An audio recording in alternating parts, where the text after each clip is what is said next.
നോക്കാം. കൊച്ചുള്ളി ചതച്ചത്, 2 പച്ചമുളക്, വറ്റൽ മുളക്, കറിവേപ്പില, നമ്മുടെ തേങ്ങ നമ്മളിവിടെ ചതച്ച് വെച്ചിട്ടുണ്ട്, ഇഞ്ചിയും വെളുത്തുള്ളിയും ചതച്ച് വെച്ചിട്ടുണ്ട്, പിന്നെ ഒരു തക്കാളിയും എടുത്തിട്ടുണ്ട്. നമ്മുടെ മെയിൻ ഇൻഗ്രീഡിയൻ്റ് ആയിട്ടുള്ള കക്ക ഇത് ഒന്ന് വേവിച്ചിട്ടുണ്ട്. അല്പം ഉപ്പും കുരുമുളകും മഞ്ഞൾപ്പൊടിയും മീറ്റ് മസാലയോട് ചേർത്ത് നമുക്ക് 2 വിസിൽ അടിച്ചെടുക്കാം. ഓക്കെ, അപ്പോൾ നമ്മുടെ എളുപ്പത്തിന് വേണ്ടിയിട്ടാണ് നമ്മൾ പാൻ ചൂടാക്കാൻ വെച്ചിട്ടുണ്ട്. ചൂടായിട്ടുണ്ട്. ഇനി നമുക്ക് വെളിച്ചെണ്ണ ഒഴിച്ചു കൊടുക്കാം.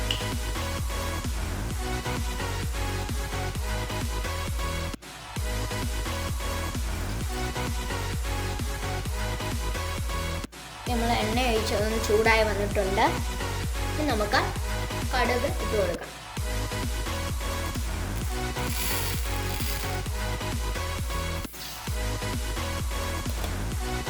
നമ്മുടെ കടുക് പൊട്ടി വന്നിട്ടുണ്ട്. ഇനി നമുക്ക് വറ്റൽ മുളക് ഇട്ട് കൊടുക്കാം.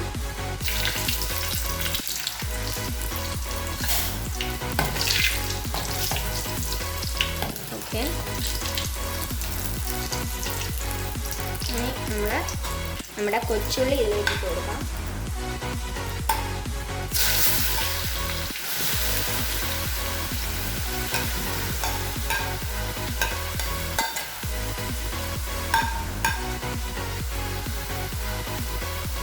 ഇനി നമുക്ക് നന്നായിട്ടൊന്ന് ഇളക്കി കൊടുക്കാം. ഇതിൻ്റെ പച്ചമണം ഒന്ന് മാറി വരണം. മാത്രമല്ല ഇതിൻ്റെ ഒരു കളറും ജസ്റ്റ് ഒരു ഓറഞ്ച് കളറായി വരണം. നമുക്ക് കുറച്ച് ഉപ്പിട്ട് കൊടുക്കാം.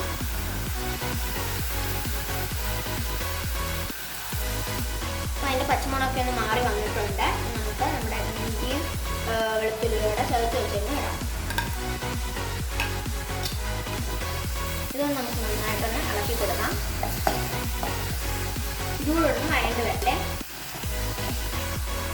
ഇതൊന്ന് വഴണ്ട് വന്നിട്ടുണ്ട്. നമുക്ക് പച്ചമുളക് ഇട്ട് കൊടുക്കാം.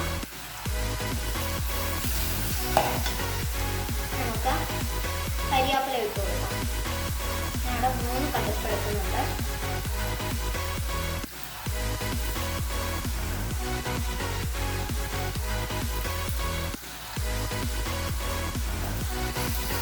അപ്പം എല്ലാം നന്നായിട്ട് വഴണ്ട് വന്നിട്ടുണ്ട്. നമുക്ക് പൊടികളെല്ലാം ചേർക്കാം. നമുക്ക് ഒരല്പം മഞ്ഞൾപ്പൊടി ചേർത്ത് കൊടുക്കാം. ഓക്കെ, ഇനി നമുക്ക് 2 ടീസ്പൂൺ മല്ലിപ്പൊടി ഇട്ട് കൊടുക്കാം.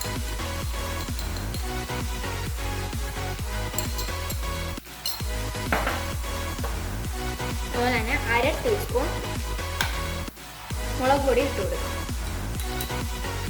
ഇച്ചിരി എരിയുള്ള മുളകാണ്. നമുക്ക് 1/4 സ്പൂണോളം ഗരം മസാല ഇട്ട് കൊടുക്കാം. നമുക്ക് അല്പം കുരുമുളക് ഇട്ട് കൊടുക്കാം.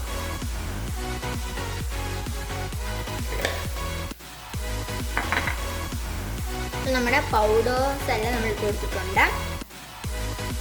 നമുക്ക് അരിഞ്ഞ തക്കാളി ഇട്ട് കൊടുക്കാം.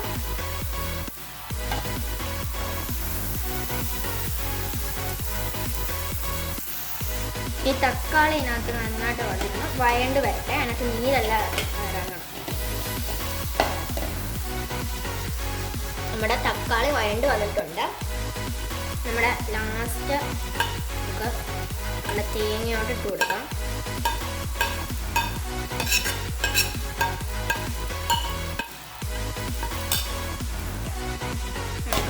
തേങ്ങ ഇട്ട് വരുമ്പോൾ ഇതുപോലെ നടത്തി കൊടുക്കാം. നമ്മുടെ കത്തി ഇട്ട് കൊടുക്കാം.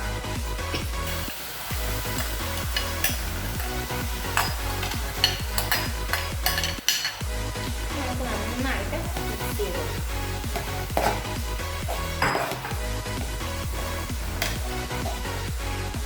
നമ്മളത് ഓൾറെഡി കക്ക വേവിച്ച് ആയതുകൊണ്ട് നമുക്ക് 5 മിനിറ്റ് ഒന്ന് നന്നായിട്ടൊന്ന് വഴറ്റിയെടുത്താൽ മതി.